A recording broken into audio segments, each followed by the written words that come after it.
right, this is the answers to our second factoring worksheet. First one here is asking us to factor it completely, where we're going to find the greatest common factor when we do it. So we're looking for the largest number that divides evenly into both of them. That would be 10. And if we divide 30 by 10, we'd have 3. And then this would be a negative 5. So you can kind of see 10 times 3 will get you 30. 10 times negative 5 will get you negative 50. This has 3 m's, this just has 1. So we can take 1 m away from both of them. That'll leave us with 2 m's there, and then that m will be gone in that term. And this has 5 n's, and this has 4. So we can take 4 n's away from both of them. That'll leave us with 1 n left over there, and all 4 of those gone. And so that's our answer there. All right, same idea here. I can divide both of those by 5. All right, so 5 divided by 5 is 1. I can put a 1 there or just kind of leave it blank. And negative 45 divided by 5 is negative 9. Okay. This has 2 t's, this has 4. So I can take 2 t's away from both of them. That'll leave me with 2 t's left over in the first one, and those are all gone. So then that's our answer there. On this one, the largest number that divides evenly is actually 16. There's some numbers that do it before that, but that's 16. I'm not going to be able to take any variables away, so I'm just going to put the 16 in the front. 16 divided by 16 is 1, and 80 divided by 16 is 5. Right? So if you were to re-multiply, you'd get right back to there. Right? This one doesn't have any numbers. It has 3 a's here, 2 a's here, so I can take 2 a's away from both of those terms. That'll leave me with 1 a left there, nothing left in there. This has 5, that has 1, so I can take 1 b away. That'll leave me with 4 b's left here, no b's in this one. And this has 1 c, this has 4, so I can take 1 c away. That's gone there, and I'd have 3 c's left over there. So that'd be my answer for that one. All right, now when we factor these trinomials, what we're trying to do here is find 2 numbers that multiply to equal negative 70 and add to equal 3, right? Multiply to equal the back, add to equal the middle. I'm going to come up with 10 and negative 7. And so this will factor into x plus 10, x minus 7. All right. Here I'm looking for 2 numbers that multiply to equal negative 27 and add to equal negative 6. All right, so negative 9 and 3. Multiply to equal that, add to equal that. So x minus 9 and x plus 3. Right. This is one of our 2-term ones. We can either do it that diamond way if we want, or just go ahead and say this is y times y. 6 times 6, 1 is plus and 1 is minus. Right. Looking for 2 numbers that multiply to equal 15, add to equal 8. That's 5 and 3. So y plus 5, y plus 3.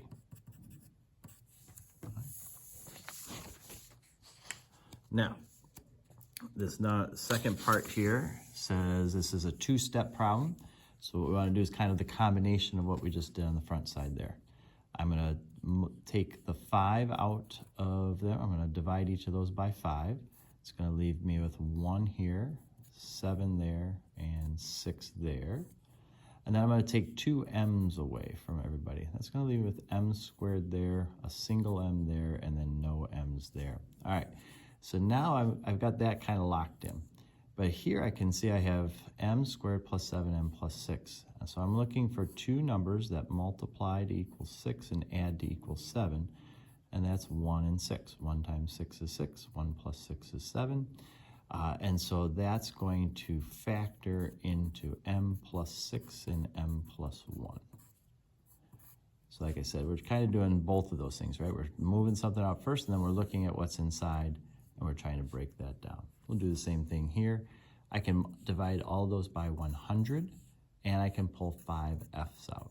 So again, some people like to do this kind of all at once. 100 divided by 100 is 1. You had 7 f's, we took 5 of them away, we'll have 2 left over. Negative 500 divided by 100 is negative 5. We had 6 f's, we took 5 away, there's 1 left over. 600 divided by 100 is 6. We had 5 f's, we took those out. All right, so now I'm looking for 2 numbers that multiply to equal negatives, or actually multiply to equal positive 6 and add to equal negative 5. Well, that would be negative 3 and negative 2. Multiply equal that, add to equal that. So we'll have the 100f to the 5th and then an f minus 3, and an f minus 2. That'll be our answer there. Okay, and just accentuate it there. All right, so the 2 steps. First, we're doing the greatest common factor like we did before, and then we're trying to break that down. So again, just the same things we did on the front page.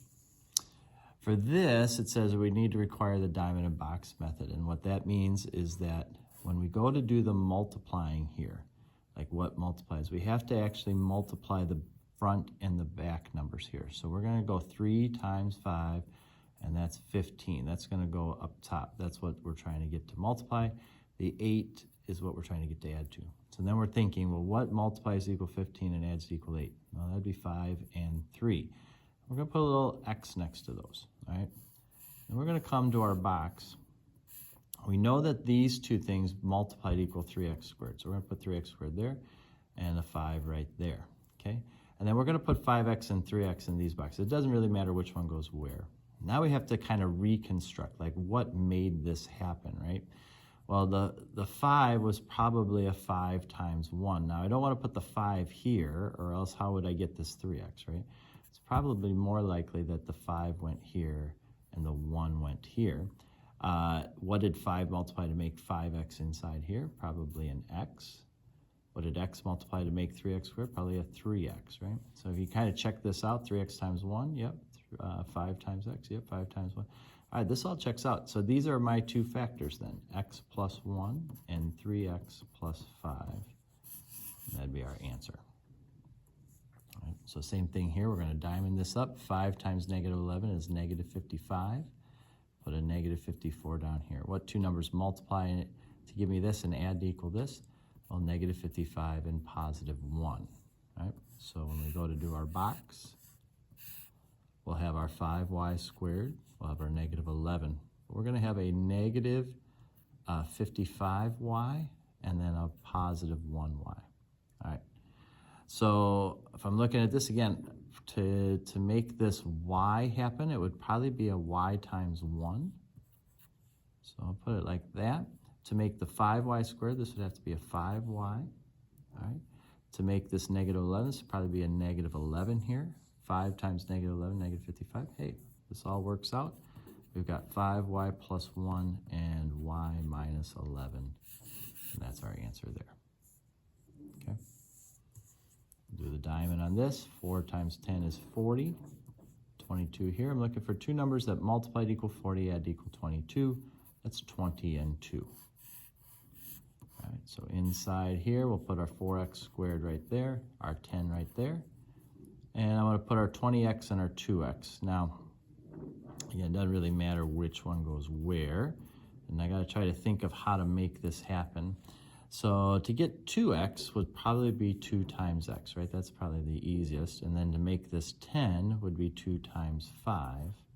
To make this 20x would probably be 4x, right? So let's check that out. 4x times x, 2 times x, 4x times 5, 2 times 5. Yeah, that checks out. So we got a 4x plus 2 on the top and an x plus 5 on the side. And that's our answer there. Okay. So same thing here. 6 times 35 is 210, I believe. 70 times, yeah. And then 31 on the bottom. So I'm looking for 2 numbers that multiply to equal 210 and add to equal 31, it looks like. So that was, that's not as easy as we'd like. I'm having a little trouble myself here. So let's think, we'll take the calculator out and we'll start playing around with some numbers here, all right?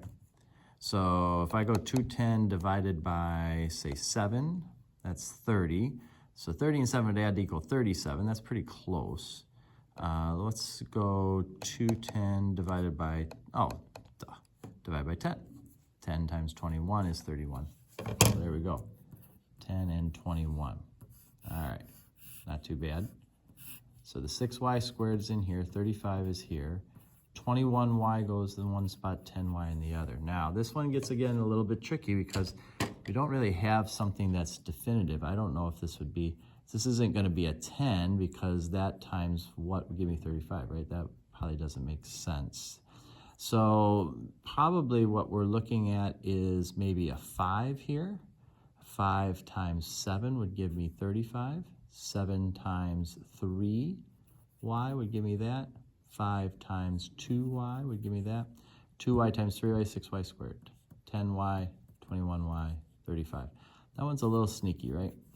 But we're going to get 3y plus 5, 2y plus 7 as our factors for that. Okay, and that one's on the trickier side for sure. Area of rectangle is this. One side is that. We're trying to basically just break this up. So since I know I need a number that multiplies with 4 to equal 48, 4 times 12 does that, and then 12 plus 4 is 16. So what's the other side? X plus 12, the other factor that comes off of there. Now, as far as a rectangle goes, if we put x plus 4 on these two sides and x plus 12 on these two sides, what you'd have is 1, 2, 3, 4 x's going around, and then 4 plus 12 plus 4 plus 12 is 32. That would be our perimeter then.